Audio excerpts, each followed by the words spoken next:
vivo 在几天前发表了有着强大拍照功能的 vivo X300 Pro，OPPO 也不落人后，随即发表了 OPPO Find X9 Pro 来应战，来直接分享动手玩跟简单的实测给大家。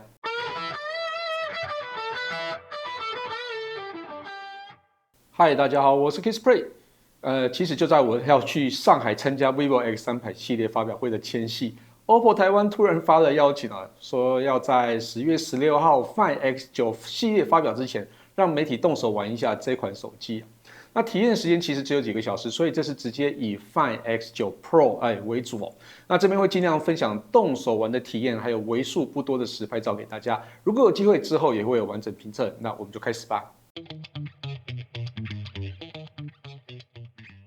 这一代 Find X9 Pro 外形做了非常大的调整，把以往 Oreo 的圆形镜头模组改成左上角圆润方形的设计，模组体积缩小了20%。那官方说明可以缩小的主因是因为长焦望远镜头的潜望结构改为3重反射棱镜结构。那这个设计可以让体积差不多的状况底下，可以容纳下更大的感光元件。那机身本体的厚度是 8.25mm， 重量是224克。其实 8.25mm 算是蛮薄的哦。但因为这是采用全平面的设计而且边框跟萤幕还有背盖的连接处都是以直角的设计，所以看起来视觉上没有太薄但是事实上它其实蛮薄的哦。那镜头模组的厚度并没有多做说明，但目视下来大概是机身的一半。估算大概是4mm， 那边缘也是直角来衔接，所以视觉上稍稍的突兀一些哦。那整体的外形算是利落不过好不好看就见仁见智哦。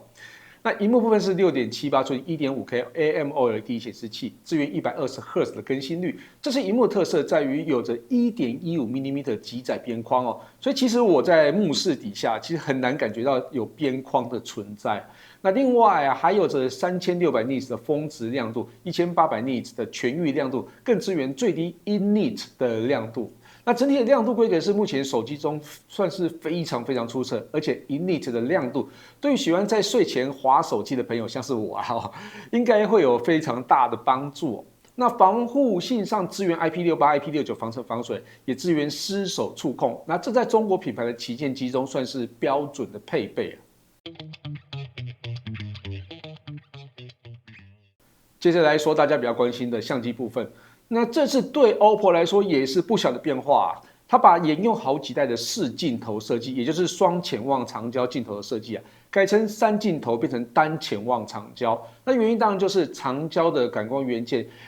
就是往 vivo 的设计方向靠拢，就是采用2亿像素的感光元件来增加数位长焦的能力那3镜头的规格就请大家直接看规格表。那规格表中我其实有列了一颗叫做原色增彩镜头，那这个镜头其实是在 OPPO Find X8 Ultra 中出现的那主要目的是光谱感应器，有加入光谱感应器的机种，像是华为的 Pura 80，那其实也有加入像类似的光谱感应器那这个感应器呢，可以对比画面来区分该有的色温就是譬如说我这块的色温比较高，这块色温比较低，那它会把它分开来去做调色这样子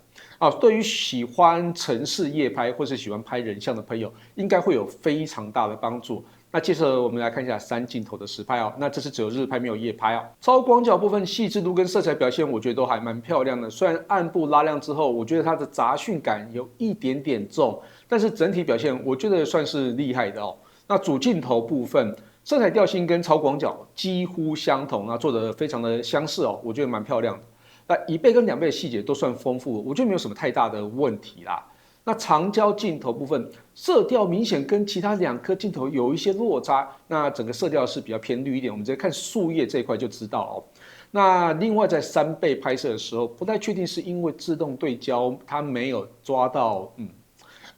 焦距嘛，细节上不太像光学镜头拍的。不过我觉得应该就是自动对焦没有对好，因为在6倍就有着非常优异的细节表现那我就当成3倍是我拍照失误因为毕竟我实测的时间非常的短那这点我们就等日后再来确认。那10倍放大之后，我觉得也有光学焦距的品质那表现是我觉得真的是很优异。那长焦微距部分支援10公分的近拍，直接拍 model 的睫毛那细节真的好到非常的恐怖以10倍微距近拍都有着非常好的画质表现所以我觉得这个是可以期待的。这边补充说明一下 ，HP5 这颗感光元件跟 vivo X200 Pro 的 HP9 或是 X300 Pro 的 HPB，